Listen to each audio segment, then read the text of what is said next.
Hello વિદ્યાર્થી મિત્રો last લેક્ચરમાં આપણે બે ગણનો કાર્ટેશિય ગુણાકાર કેવી રીતે વ્યાખ્યાયિત કરી શકાય તે જોયું હતું તથા તેને રિલેટેડ એક્ઝામ્પલ્સ પણ આપણે ગણ્યા હતા.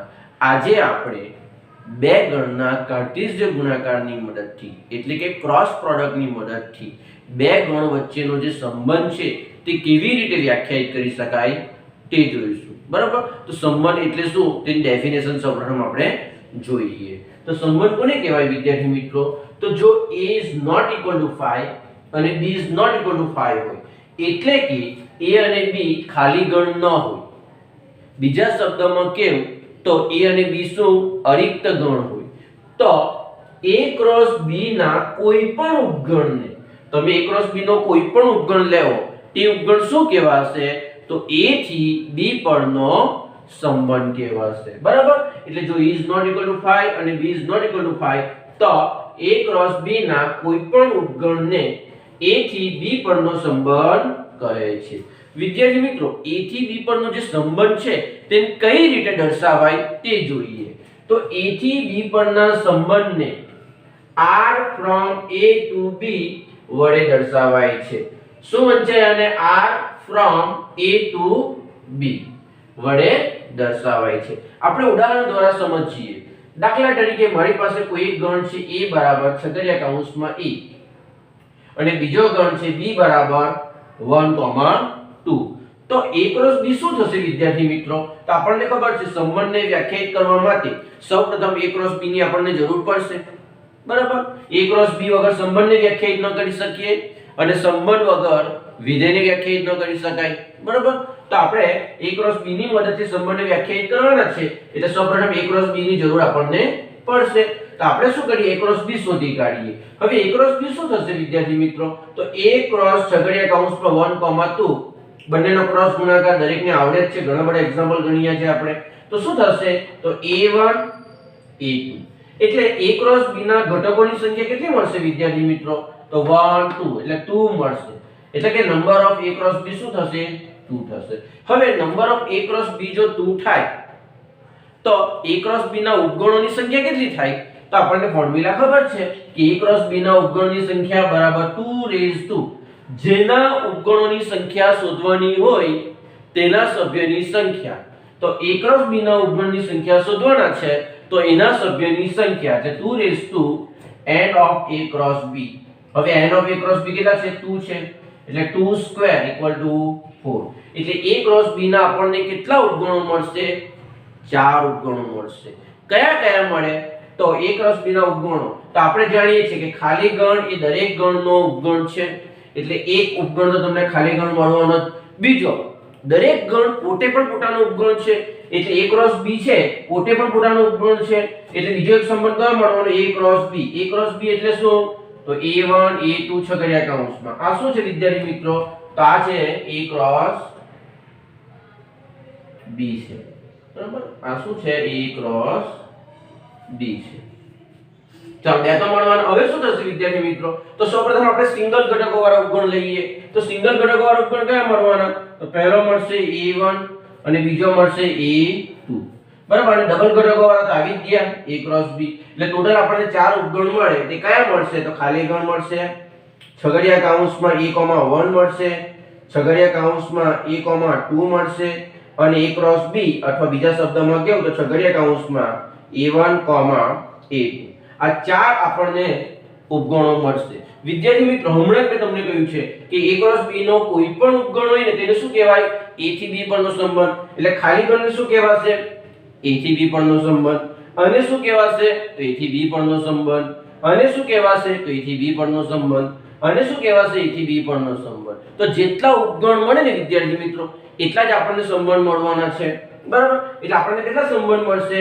તો 4 સંબંધ મળશે. આ તમામ સંબંધને શું કહેવાય? તો a થી b પરના સંબંધો કહેવાય. એમાં એક વિશિષ્ટ નામ પણ છે. કોના માટે? ખાલી ગણ માટે. તો ખાલી ગણ હોય ને તો તેવા સંબંધને શું કહેવામાં આવે વિદ્યાર્થી મિત્રો? તેને રિક્ત સંબંધ કહેવામાં આવે. અને a ક્રોસ b પોતે જ આવી જાય આ રીતે તો એને સાર્વત્રિક સંબંધ કહેવામાં આવે. રિક્ત સંબંધ એટલે ખાલી ગણ અને સાર્વત્રિક સંબંધ એટલે a ક્રોસ b પોતે. તો આ રીતે આપણને ચાર સંબંધ વિદ્યાર્થી મિત્રો મળશે. હવે વિદ્યાર્થી મિત્રો અહીંયા ઓબ્ઝર્વ કરવાની જરૂર પડશે આપણને. શું ઓબ્ઝર્વ કરવાની જરૂર પડશે? તમે જોઈ શકો છો કે a ક્રોસ b ના ઉપગણની સંખ્યા કેટલી આવી? 4 આવી. અને a થી b પરના સંબંધની સંખ્યા પણ કેટલી આવી? 4 આવી. તો વિદ્યાર્થી મિત્રો a ક્રોસ b ના જેટલા ઉપગણો મળે ને એટલા જ આપણને a થી b પરના સંબંધો મળે. હવે a ક્રોસ b ના ઉપગણની સંખ્યા શોધવાની ફોર્મ્યુલા કઈ છે? તો 2n of a cross b. તો a થી b પરના સંબંધોની સંખ્યા શોધવાની ફોર્મ્યુલા શું થશે? તો એ પણ આ જ થશે 2n of a cross b. શા માટે? કારણ કે a cross b ના જેટલા ઉપગણો મળે તેટલા જ આપણને a થી b પરના સંબંધો મળે, બંને ઇક્વલ થાય. એટલે આની જે ફોર્મ્યુલા આવવાની તે જ a થી b પરના સંબંધની સંખ્યા શોધવાની ફોર્મ્યુલા આવવાની. બરાબર? એટલે આપણે કહી શકીએ કે a થી b પરના સંબંધોની સંખ્યા is equal to a cross b ના ઉપગણોની સંખ્યા is equal to 2n of a cross b. એટલે a થી b પરના સંબંધોની સંખ્યા કોના બરાબર થાય? તો a cross b ના ઉપગણોની સંખ્યા બરાબર થાય. અને a cross b ના ઉપગણોની સંખ્યા કોના બરાબર થાય? તો 2n of a cross b બરાબર થાય. તો ફાઇનલી તમે એવું કહી શકો કે a થી b પરના સંબંધોની સંખ્યા is equal to 2 number of a cross b. હવે વિદ્યાર્થી મિત્રો તમે a cross b ના ગમે તેટલા ઉપગણો શોધો તેમાં એક ઉપગણ કયો ખાલી ગણ તો આવવાનો છે ને છે, અને ગણ પોતે પણ આવવાનો છે. એટલે આ બે સંબંધ એવા છે ને ગણ તમે ગમે તેટલા ચેન્જ કરી નાખો પણ આ બે સંબંધો દરેકમાં આવશે જ. કયા? એક તો ખાલી ગણ આવશે અને બીજો a cross b. હવે વિદ્યાર્થી મિત્રો તમને એવું કહેવામાં આવે કે અરિક્ત સંબંધ કેટલા મળે આમાં? તો અરિક્ત સંબંધ જોઈતા હોય તો ટોટલ સંબંધમાંથી એક સંબંધને કાઢી નાખવાનો. કયો સંબંધ? રિક્ત સંબંધ. બરાબર? એટલે ટોટલ સંબંધમાંથી આપણે એક સંબંધ રિક્ત સંબંધ કાઢી નાખીએ તો જેટલા પણ સંબંધ તમને મળશે એ તમામે તમામ સંબંધ કેવા કહેવાશે? તો a થી b પરના અરિક્ત સંબંધ કહેવાશે. ખ્યાલ આવી ગયો? તો અરિક્ત સંબંધની ફોર્મ્યુલા શું થશે? તો a થી b પરના અરિક્ત સંબંધોની સંખ્યા is equal to 2n of a cross b. એટલે કે ટોટલ સંબંધોની સંખ્યા માઈનસ કયો? રિક્ત સંબંધ કાઢી નાખવાનો એટલે -1. તો આ થશે એની ફોર્મ્યુલા. માની લો કે તમને આમાં પૂછવામાં આવે કે a થી b પરના અરિક્ત સંબંધો કેટલા છે? તો આમાં a થી b પરના અરિક્ત સંબંધ કેટલા થશે? 1 2 3. ફોર્મ્યુલામાં આપણે મૂકી દઈએ તો n of a cross b 2 છે તો 2 નો સ્ક્વેર ઓછા 1 4 ઓછા 1 3 આવી ગયા ને 3. અને આપણને એવું કીધું હોય તો a થી b પરના સંબંધોની સંખ્યા તો કેટલી મળે? 1 2 3 4. ફોર્મ્યુલામાં મૂકીએ તો 2n of a cross b, n of a cross b એટલે 2 એટલે 2 સ્ક્વેર એટલે 4. એટલે જ્યારે પણ વિદ્યાર્થી મિત્રો તમારે a થી b પરના સંબંધોની સંખ્યા શોધવાની હોય ત્યારે તમારે આ ફોર્મ્યુલાનો યુઝ કરવાનો. અને કેટલીક વખત એક્ઝામિનર આ રીતે પણ તમને પૂછી શકે કે a થી b પરના અરિક્ત સંબંધો કેટલા મળે? તો અરિક્ત સંબંધ એટલે ખાલી ગણ સિવાયનો સંબંધ. એટલે ટોટલ સંબંધ જે તમારી પાસે છે 2n of a cross b એમાંથી એક સંબંધ તમારે બાદ કરી નાખવાનો. બરાબર? એટલે એની ફોર્મ્યુલા આવશે 2n of a cross b -1. ખ્યાલ આવી ગયો વિદ્યાર્થી મિત્રો? હવે વિદ્યાર્થી મિત્રો સંબંધને દર્શાવવાની કિરણ આકૃતિની રીત આપણે જોઈએ. બરાબર? આ જે રીત તમે જોઈ ને વિદ્યાર્થી મિત્રો આ કેવી રીત કહેવાય ખબર? અને યાદીની રીત કહેવાય. સંબંધને દર્શાવવા માટેની આ યાદીની રીત કહેવાય. બરાબર? એને તમે ગુણધર્મની રીતે પણ લખી શકો. બરાબર? ગુણધર્મની રીતે પણ લખી શકાય અને યાદીની રીતે પણ આને લખી શકાય. હવે આપણે સંબંધને દર્શાવવાની કિરણ આકૃતિની રીત જોઈએ. તો આપણી પાસે ચાર સંબંધ છે ને એને આપણે કિરણ આકૃતિની રીતે કઈ રીતે દર્શાવી શકીએ તે જોઈએ. બરાબર? તો નંબર 1 સંબંધ કયો છે? રિક્ત સંબંધ. તો તમારે શું કરવાનું? પહેલા ગણ a અને ગણ b લખી દેવાનું. ચાલો ગણ a ના ઘટકો કેટલા છે? એક જ છે a. ગણ b ના ઘટકો કેટલા છે? 1 2 લખી દીધું. બરાબર? હવે ખાલી ગણ છે વિદ્યાર્થી મિત્રો એટલે આમાં કોઈ એકબીજા સાથે સંકળાવાના નથી. એટલે તમારે ફક્ત આ રીતે જ લખવાનું, બીજું કઈ કરવાનું નહીં. એક ગણ a લખી દેવાનો, ગણ b લખી દેવાનો અને અંદર એના ઘટકો લખી દેવાનો. તો આ કોને આપણે દર્શાવ્યું? રિક્ત સંબંધને. હવે આપણે આને કઈ રીતે દર્શાવાય તે જોઈએ. તો ઉપરની જેમ જ તમારે કરવાનું. ગણ a લખવાનો, ગણ b લખવાનો, a ની અંદર એના ઘટકો કયા છે? a લખી દેવાના. b ની અંદર b ના ઘટકો કયા છે? 1 2 લખી દેવાના. પછી જોવાનું તો વિદ્યાર્થી મિત્રો તમે જોઈ શકો છો a સાથે કયો ઘટક સંકળાયેલો છે? 1. બરાબર? તો a સાથે 1 સંકળાયેલો છે તો તમારે આ રીતે એરો પાડવાનું. બરાબર આ રીતે. તો આ કોને દર્શાવ્યું આપણે? બીજા સંબંધને. ખ્યાલ આવી ગયો? ચાલો પછી નંબર 3 ને દર્શાવીએ. તો નંબર 3 માં પણ એવું જ કરવાનું. પહેલા ગણ A લખવાનો, ગણ B લખવાનો, ગણ A માં E ના ઘટકો લખવાના, ગણ B માં B ના ઘટકો લખી દેવાના. હવે તમે જોઈ શકો છો A સાથે કયો ઘટક સંકળાયેલો છે? 2. તો તમારો જે એરો છે તે આ રીતે આવશે. ખ્યાલ આવી ગયો? હવે નંબર 4 જોઈએ. તો નંબર 4 માં પણ એવું જ કરવાનું. ગણ A લખવાનો, ગણ B લખવાનો, ગણ A માં E ના ઘટકો લખવાના, ગણ B માં B ના ઘટકો લખવાના. પછી જોવાનું E ની સાથે કયો ઘટક સંકળાયેલો છે? 1. એટલે E માંથી એરો નીકળશે અને 1 માં જશે. પછી તમે જોઈ શકો છો A સાથે 2 પણ સંકળાયેલો છે એટલે એમાંથી બીજો પણ એરો નીકળશે, એ 2 માં જશે. તો આ રીતે આપણે સંબંધને કેવી આકૃતિ, કિરણ આકૃતિની રીતે દર્શાવી શકીએ. બરાબર. અને સંબંધનું દ્રશ્ય નિરૂપણ કહેવાય. શું કહેવાય? દ્રશ્ય નિરૂપણ. તમે જોઈને આન્સર આપી શકો. આમાં હમણાં તમને કોઈ કહેવામાં આવે કે ચાલો આ કયો સંબંધ છે, તો તમને જોઈને જ ખબર પડી જાય કે આ રિક્ત સંબંધ છે. શા માટે રિક્ત સંબંધ છે? કારણ કે કોઈ ઘટક બીજા સાથે સંકળાયેલો નથી.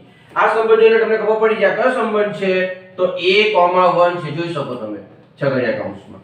આ સંબંધ જોઈને તમને ખબર પડી જાય કયો સંબંધ છે, તો છગડીયા કૌંસમાં A,2 છે. જુઓ આ સંબંધ જોઈને તમને ખબર પડી જાય શું છે, તો છગડીયા કૌંસમાં ક્રમયુક્ત જોડ A,1 પણ છે અને A,2 પણ છે. તમે જોઈ શકો છો.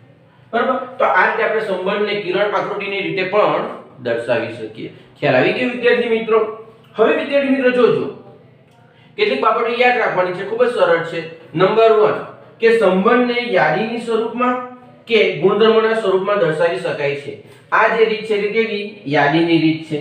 તમે યાદીની રીતે જો દર્શાવી શકતા હોવ તો ગુણધર્મોની રીતે પણ દર્શાવી શકાય. એટલે તમે સંબંધને યાદી અથવા તો ગુણધર્મોની રીતે દર્શાવી શકો છો. નંબર 2 કિરણ આકૃતિ એ શું છે? હમણાં જ કહી ગયો તમને. તો કિરણ આકૃતિ એ સંબંધનું કેવું? દ્રશ્ય નિરૂપણ છે. દ્રશ્ય નિરૂપણ શા માટે કહેવામાં આવે? તો તમે જોઈને પણ આન્સર આપી શકો. તમને આની જરૂર જ ન પડે. તમે જુઓ તો તમને ખબર પડી જાય કે આ ખાલી ગણ સંબંધ છે, એટલે કે રિક્ત સંબંધ છે. આ ક્રમયુક્ત જોડ A,1 છે, આ ક્રમયુક્ત જોડ A,2 છે, આ ક્રમયુક્ત જોડ A,1 અને A,2 છે. એટલે જોઈને આન્સર આપી શકો છો તમે આકૃતિ. એટલે દ્રશ્ય નિરૂપણ કહેવાય. હવે વિદ્યાર્થી મિત્રો જોજો, અહીં તો રિક્ત સંબંધ એટલે કઈ કહી જ ન શકાય. અહીં તમે જોજો A સાથે કોણ સંકળાયેલો છે? 1. તો 1 ને શું કહેવામાં આવે વિદ્યાર્થી મિત્રો? તો 1 છે ને તેને A નું પ્રતિબિંબ કહેવામાં આવે. શું? 1 ને A નું પ્રતિબિંબ કહેવામાં આવે, જેને અંગ્રેજીમાં ઇમેજ કહેવામાં આવે. તો 1 શું છે? તો A ની ઇમેજ છે. તે રીતે A શું કહેવાય વિદ્યાર્થી મિત્રો? તો A ને 1 નું પૂર્વ પ્રતિબિંબ કહેવાય. પૂર્વ પ્રતિબિંબ એટલે કે પ્રી ઇમેજ કહેવાય. તે રીતે મને અહીં કહેવો. ચાલો A નું પ્રતિબિંબ શું છે ત્રીજા સંબંધમાં? તો A નું પ્રતિબિંબ 2 છે અને 2 નું પૂર્વ પ્રતિબિંબ શું છે? તો A છે. એટલે આ ઇમેજ થશે અને આ પ્રી ઇમેજ થશે. ચાલો અહીં A નું પ્રતિબિંબ કેટલા મળે? 2 મળે. કયા કયા? એક તો 1 મળે અને બીજું 2. તો 1 અને 2 શું છે? તો A નું પ્રતિબિંબ છે. તે રીતે 1 નું પૂર્વ પ્રતિબિંબ શું છે? A છે. 2 નું પૂર્વ પ્રતિબિંબ શું છે? A છે. એટલે A શું છે? તો આ બંનેની pre image. Pre image means પૂર્વ પ્રતિબિંબ છે. બરાબર. એટલે આ રીતે કહી શકાય ગણ A નો ઘટક માની લો કે x છે અને ગણ B નો ઘટક y છે. બરાબર. x થી y પરનો કોઈ સંબંધ છે આપણી પાસે કે જેમાં x સાથે કોણ સંકળાયેલો છે? y સંકળાયેલો છે. બરાબર. તો y શું થશે વિદ્યાર્થી મિત્રો? તો y x સાથે સંકળાયેલો છે. જો એરો y તરફ છે તો y ને x નું પ્રતિબિંબ કહેવાય અને x ને શું કહેવાય? તો x ને y નું પૂર્વ પ્રતિબિંબ કહેવાય. એટલે પ્રતિબિંબને શું કહેવાય? ઇમેજ કહેવાય અને પૂર્વ પ્રતિબિંબને પ્રી ઇમેજ કહેવાય. એટલે આ શું થશે? પ્રી ઇમેજ અને આ શું થશે? ઇમેજ. એટલે કેટલીક વખત હું ઇમેજ શબ્દનો પ્રયોગ કરું તો તમારે સમજી જવાનું કે પ્રતિબિંબ, અને પ્રી ઇમેજ શબ્દનો પ્રયોગ કરું તો સમજી જવાનું કે પૂર્વ પ્રતિબિંબ.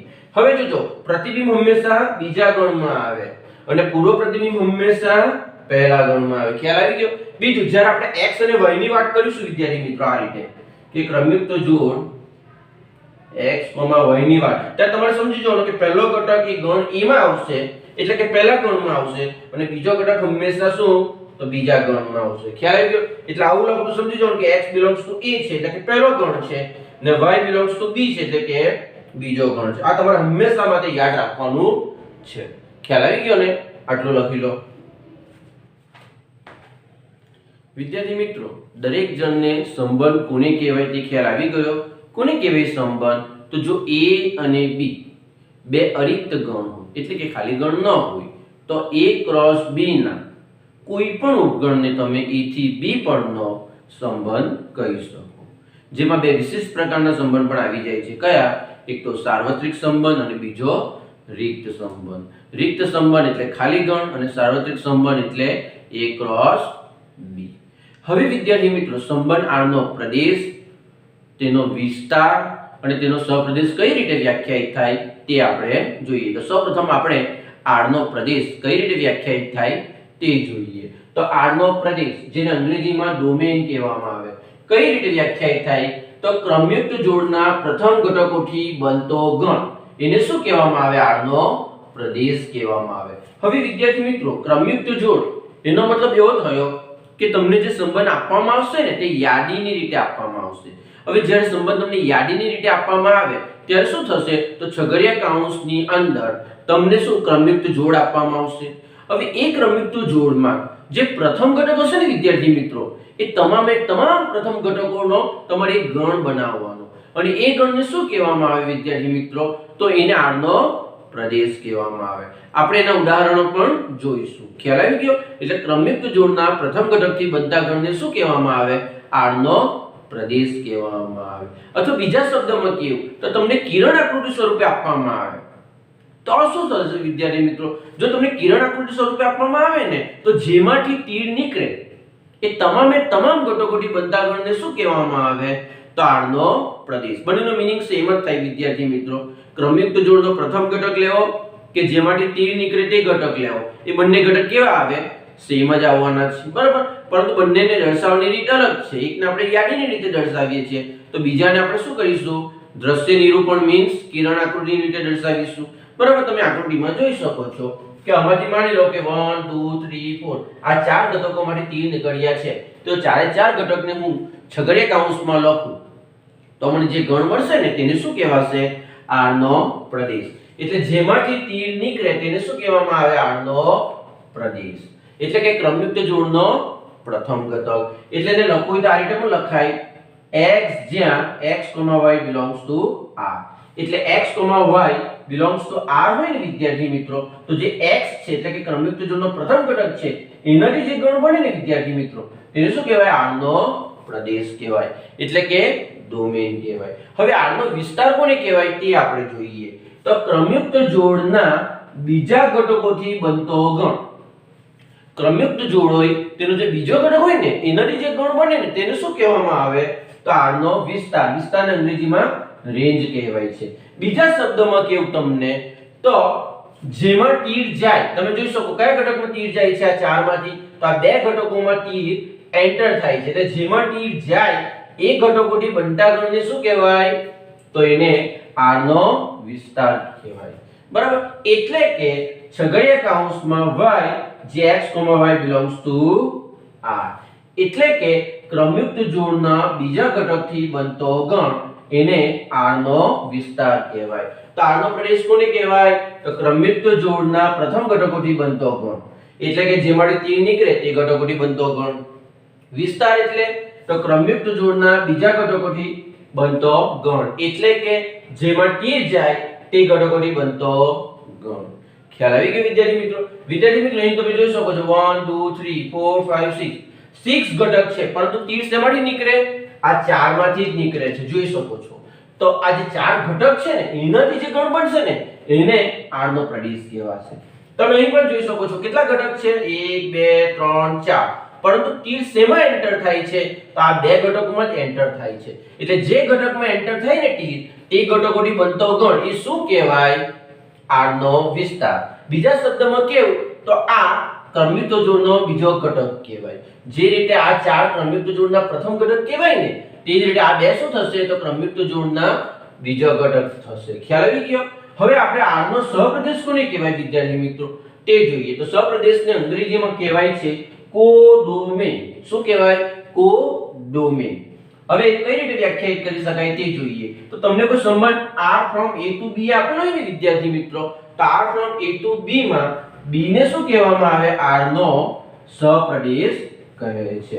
માની લો કે તમારી પાસે ગણ A છે અને આ ગણ B છે અને A થી B પરનો સંબંધ R છે, બરાબર? તો આ ટોટલી જે B ના બધા ઘટકો છે ને આ રીતે ટોટલી B ના દરેકે દરેક ઘટકો એને શું કહેવામાં આવે? R નો સહપ્રદેશ. ખ્યાલ આવી ગયો? એટલે B ના તમામ ઘટકોને શું કહેવામાં આવે? R નો સહપ્રદેશ. બીજા શબ્દોમાં કેવું તો આખો ગણ B છે એ શું કહેવાય? તો R નો સહપ્રદેશ કહેવાય. ખ્યાલ આવી ગયો? પ્રદેશ કોને કહેવાય? તો જેમાંથી તીર નીકળે તે ઘટકોથી બનતો ગણ, એટલે કે ક્રમયુક્ત જોડના પ્રથમ ઘટકોથી બનતો ગણ. વિસ્તાર કોને કહેવાય? તો જેમાં તીર જાય તે ઘટકોથી બનતો ગણ, એટલે કે ક્રમયુક્ત જોડના બીજા ઘટકોથી બનતો ગણ. અને સહપ્રદેશ કોને કહેવાય વિદ્યાર્થી મિત્રો? તો આ A થી B પરનો કોઈ સંબંધ હોય ને તો આ જે B છે ને વિદ્યાર્થી મિત્રો એ આખો B છે ને એને શું કહેવાય? R નો સહપ્રદેશ કહેવાય, જેને અંગ્રેજીમાં કોડોમેન કહેવાય, બરાબર? હવે આપણે એને રિલેટેડ કેટલાક એક્ઝામ્પલ લઈએ એટલે તમને આ કોન્સેપ્ટ વધારે ક્લિયર થઈ જશે, બરાબર? પહેલા આટલું લખી લો. વિદ્યાર્થી મિત્રો, પ્રદેશ, વિસ્તાર અને સહપ્રદેશ કોને કહેવાય તે ખ્યાલ આવી ગયો ને? હવે આપણે એને રિલેટેડ એક્ઝામ્પલ જોઈએ એટલે તમને વધારે ખ્યાલ આવી જશે. તો પ્રદેશ કોને કહેવાય વિદ્યાર્થી મિત્રો? તો જેમાંથી તીર નીકળે તે ઘટકોથી બનતો ગણ અથવા તો ક્રમયુક્ત જોડના પ્રથમ ઘટકથી બનતો ગણ. વિસ્તાર કોને કહેવામાં આવે? તો જેમાં તીર દાખલ થાય અથવા તો ક્રમયુક્ત જોડના બીજા ઘટકોથી બનતો ગણ. અને સહપ્રદેશ કોને કહેવામાં આવે વિદ્યાર્થી મિત્રો? તો આ A થી B પરનો સંબંધ હોય તો B ને શું કહેવામાં આવે? સહપ્રદેશ કહેવામાં આવે, બરાબર? હવે આપણે ઉદાહરણ દ્વારા સમજીએ. તો નંબર 1 માં તમે જોઈ શકો છો વિદ્યાર્થી મિત્રો કે A કોની સાથે સંકળાયેલો છે? 2 ની સાથે. B કોની સાથે સંકળાયેલો છે? 1 સાથે. C કોની સાથે સંકળાયેલો છે? 4 સાથે. અને D કોની સાથે સંકળાયેલો છે? 3 સાથે. તો વિદ્યાર્થી મિત્રો મારે એની યાદીની રીતે લખવું હોય તો શું લખાય તે જોઈએ. તો A કોની સાથે સંકળાયેલો છે? 2 સાથે. એટલે કે A ની ઇમેજ શું છે? 2 છે. ઇમેજ કહેવાય ને? ચાલો B ની ઇમેજ શું છે? 1 છે. ચાલો C ની ઇમેજ શું છે? 4 છે. અને D ની ઇમેજ શું છે? 3 છે. તો આને મારી યાદીની રીતે લખવું હોય તો આ રીતે લખી શકાય, બરાબર? એ ઘટક લેવાનો અને એની સાથે શું લઈ લેવાનું? એની ઇમેજ. ઇમેજ મીન્સ જેમાં તીર જાય તે. ચાલો હવે R નો પ્રદેશ શું થશે વિદ્યાર્થી મિત્રો? તો પ્રદેશ એટલે આપણે જાણીએ છીએ શું? બે રીતે વ્યાખ્યાયિત કરી શકીએ કે જેમાંથી તીર નીકળે તે તમામ ઘટકોથી બનતો ગણ અથવા તો ક્રમયુક્ત જોડના પ્રથમ ઘટકથી બનતો ગણ, બરાબર? તમે કોઈ પણ રીતે વ્યાખ્યાયિત કરી શકો. તો ચાલો ક્રમયુક્ત જોડનો પ્રથમ ઘટક કયો છે? A છે, B છે, C છે અને D છે. આ A B C D શું છે? તો ક્રમયુક્ત જોડનો પ્રથમ ઘટક છે. હવે એનાથી જે ગણ બનશે તેને શું કહેવાશે? R નો પ્રદેશ. એટલે A B C D એનાથી જે ગણ બન્યો તેને શું કહેવાય? R નો પ્રદેશ. અથવા તો તમે આકૃતિ પરથી પણ આન્સર આપી શકો. શું? તો જેમાંથી તીર નીકળે તે ઘટકોથી બનતો ગણ. કયા કયા ઘટકોથી તીર નીકળે છે? A B C D. એ શું થઈ ગયું? R નો પ્રદેશ, બરાબર? તમે જે રીતે વ્યાખ્યાયિત કરો તે. હવે R નો વિસ્તાર. ચાલો R નો વિસ્તાર કોને કહેવામાં આવે? તો જેમાં તીર એન્ટર થાય તેને શું કહેવામાં આવે? R નો વિસ્તાર કહેવામાં આવે. અથવા તો બીજા શબ્દમાં કેવું તો ક્રમયુક્ત જોડના બીજા ઘટકોથી બનતો ગણ. તો ચાલો ક્રમયુક્ત જોડનો બીજો ઘટક કયો છે? 2 છે, 1 છે, 4 છે અને 3 છે. એટલે આપણે 1 2 3 4 લખીશું.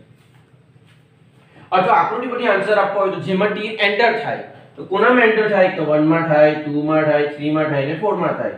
તો 1 2 3 4 એને શું કહેવાય? આનો વિસ્તાર. ખ્યાલ આવી ગયો ને? હવે સહપ્રદેશ કોને કહેવામાં આવે? તો A થી B પરનો જો સંબંધ હોય તો B ને સહપ્રદેશ કહેવામાં આવે.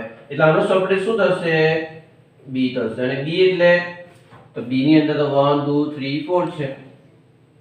એટલે 1 2 3 અને 4 તો આ શું થઈ ગયો? એનો સહપ્રદેશ. ચાલો બીજું એક ઉદાહરણ લઈએ. અહીં જોઈ શકો છો A ની ઇમેજ શું છે વિદ્યાર્થી મિત્રો? 1 છે. એટલે A સાથે આવશે 1. B ની ઇમેજ તો B ની બે ઇમેજ મળે છે. B સાથે 2 પણ મળે છે અને B સાથે 3 પણ મળે છે. પછી C ની તો કોઈ ઇમેજ જ નથી કારણ કે એમાંથી તીર નથી નીકળતું એટલે લખવાનું નહીં. અને D ની ઇમેજ 4 છે, બરાબર? જેમાંથી તીર નીકળતું જ ન હોય તે ઘટકને કેવી રીતે દર્શાવીએ આપણે? એટલે લખવાનું નહીં. એટલા માટે મેં અલગ અલગ પ્રકારના ઉદાહરણ લીધા છે એટલે તમારો કોન્સેપ્ટ ક્લિયર થઈ જાય. બરાબર, તો આમાં સી સાથે કોઈ ઘટક આવશે નહીં. હવે આપણે આરનો પ્રદેશ એટલે તો જેમાંથી તીર નીકળે તે ઘટક. તો કોના માટે તીર નીકળે છે? તો એ માંથી નીકળે, બી માંથી નીકળે અને ડી માંથી નીકળે. તો આરનો પ્રદેશ થશે એ બી ડી. અથવા બીજા શબ્દમાં કહેવું તો ક્રમયુક્ત જોડનો પ્રથમ ઘટક કયો છે? એ છે, ડી છે, બી છે અને ડી છે. બી ભલે બે વાર હોય લખવાનું, એક જ વખત આપણે જાણીએ છીએ. હવે આર નો વિસ્તાર એટલે તો જેમાંથી એન્ટર થાય તે ઘટકોથી બનતો ગણ. શેમાં એન્ટર થાય છે? 1 માં એન્ટર થાય, 2 માં એન્ટર થાય, 3 માં એન્ટર થાય અને 4 માં થાય. એટલે આવશે 1 2 3 અને 4. અથવા બીજા શબ્દમાં કહેવું તો ક્રમયુક્ત જોડના બીજા ઘટકોથી બનતો ગણ. બીજો ઘટક કયો છે? 1 2 3 અને 4 છે.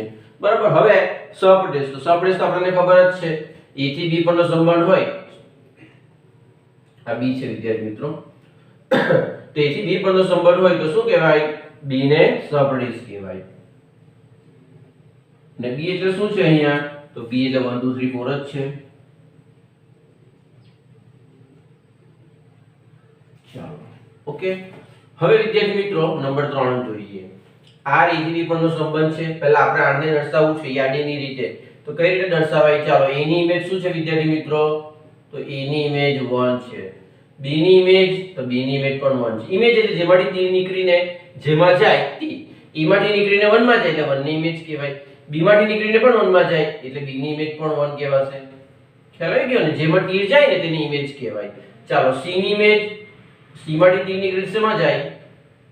3 માં, તો c ની ઇમેજ 3 થશે. d ની ઇમેજ, d ની ઇમેજ 2 છે. a ની 1 છે, b ની પણ 1 છે, c ની 3 છે અને d ની 2 છે. બરાબર.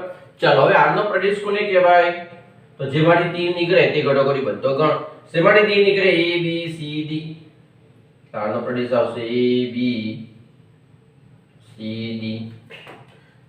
અથવા બીજા શબ્દમાં કેવું તો ક્રમયુક્ત જોડના પ્રથમ ઘટકોથી બનતો ગણ એટલે a b c d. બરાબર. તમે આના પરથી લખો કે આના પરથી લખો, સેમ જ છે. બરાબર. ચાલો, હવે r નો વિસ્તાર શું થશે? r નો વિસ્તાર એટલે જેમાં તીર એન્ટર થાય ને તે. શેમાં એન્ટર થાય? તો 1 માં થાય, 2 માં થાય, 3 માં થાય, 4 માં એન્ટર થાય ન થાય. એટલે એનો વિસ્તાર શું કહેવાશે? 1 2 3. અથવા બીજા શબ્દમાં કહેવું તો ક્રમયુક્ત જોડના બીજા ઘટકોથી બનતો ગણ.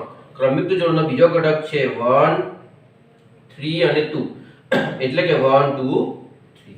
ચાલો, હવે r નો સહપ્રદેશ દરેકને ખબર જ છે. a થી b પરનો સંબંધ હોય તો b ને સહપ્રદેશ કહેવામાં આવે. બરાબર. ચાલો, b શું છે? 1 2 3 4.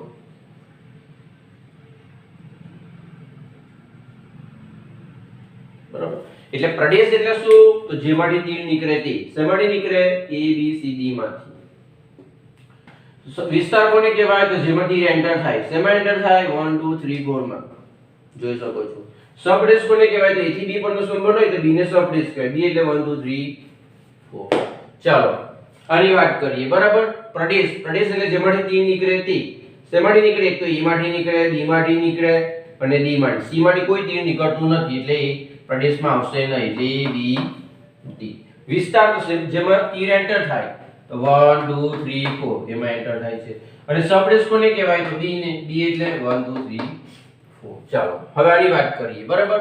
પ્રદેશ શું થશે? તો જેમાંથી તીર નીકળે તો a b c d પ્રદેશ થવાનો. વિસ્તાર એટલે જેમાં તીર એન્ટર થશે. શેમાં એન્ટર થાય? 1 માં, 2 માં, 3 માં. 4 માં એન્ટર થશે નહીં. અને સહપ્રદેશ કોને કહેવાય? તો b ને. b એટલે 1 2 3 4. ખ્યાલ આવી ગયો? લખી લો. વિદ્યાર્થી મિત્રો, હવે આપણે વિસ્તાર અને સહપ્રદેશ વચ્ચે શું સંબંધ છે તે એક ઉદાહરણ દ્વારા સમજીએ. બરાબર. તો મારી પાસે એક ઉદાહરણ છે. જો શું છે? r from a to b, જ્યાં a છે a b c d અને b છે 1 2 3 4. હવે મેં સંબંધ કઈ રીતે વ્યાખ્યાયિત કર્યો છે તે આપણે જોઈએ. તો તમે જોઈ શકો છો, a ની ઇમેજ 3 છે, b ની ઇમેજ 4 છે, c ની ઇમેજ 2 છે અને d ની ઇમેજ 4 છે. મારે ફક્ત સહપ્રદેશ અને વિસ્તારની જ જરૂર છે. બરાબર, મને સપ્રદેશ અને વિસ્તારની જ જરૂર છે એટલે હું પ્રદેશની ચર્ચા કરતો નથી. તો વિસ્તાર કોને કહેવાશે વિદ્યાર્થી મિત્રો? તો આકૃતિ પર તમે જોઈ શકો છો વિસ્તાર કોને કહેવાય? તો જેમાં તીર એન્ટર થાય તેને વિસ્તાર કહેવાય. તો આનો વિસ્તાર શું થશે? તો આનો વિસ્તાર થશે 2 3 1 વિસ્તારમાં આવશે ના, ન આવે, કારણ કે 1 માં કોઈ તીર એન્ટર થતું નથી. બીજા શબ્દમાં કેવું? તો 1 એ કોઈની ઇમેજ નથી પ્રદેશના ઘટકની, બરાબર, એના ઘટકની, એટલા માટે. ચાલો હવે સપ્રદેશ. તો આનો સપ્રદેશ શું થાય વિદ્યાર્થી મિત્રો? તો એનો સપ્રદેશ આપણે જાણીએ છીએ બી થાય. અને બી એટલે શું? તો 1 2 3 તો અહીં તમે જોઈ શકો છો કે વિસ્તાર છે એ શું થયું? સપ્રદેશનો ઉપગણ. 2 સપ્રદેશમાં છે, 3 છે, 4 છે. તો આના પર તમે એવું કહી શકો therefore વિસ્તાર, કોનો વિસ્તાર? r નો, સમજી જવાનું. તો વિસ્તાર ઉપગણ છે સપ્રદેશ. કોનો સપ્રદેશ? એ પણ સમજી જવાનું, r નો, બરાબર. તો આ શું થઈ ગયું? એના વચ્ચેનો સંબંધ થઈ ગયો. હવે હું બીજી એક શક્યતા લેવું. કઈ? a ના ઘટકો છે e b c d, b ના ઘટકો છે 1 2 3 4. ચાલો, સ્મોલ a ની ઇમેજ છે 2, b ની ઇમેજ છે 3, c ની ઇમેજ છે 1 અને d ની ઇમેજ છે 4. ઇમેજ મીન્સ જેમાં તીર જાય તે બધું ખ્યાલ આવી ગયો ને? તો વિદ્યાર્થી મિત્રો મારે પ્રદેશની જરૂર નથી, મને ફક્ત વિસ્તાર શું થાય તે કહેવો. તો આનો વિસ્તાર શું થશે? તો જેમાં તીર એન્ટર થાય તેને વિસ્તાર કહેવાય. તો શેમાં એન્ટર થાય? 1 માં 2 માં 3 માં અને 4 માં. તો 1 2 3 4 આ શું થશે? તારનો વિસ્તાર. હવે મારે સપ્રદેશની જરૂર છે. સપ્રદેશ એટલે તો b, અને b એટલે તો 1 2 3 4, બરાબર. તો તમે આના પર કહી શકો છો બંને ગણ સમાન છે એટલે વિસ્તાર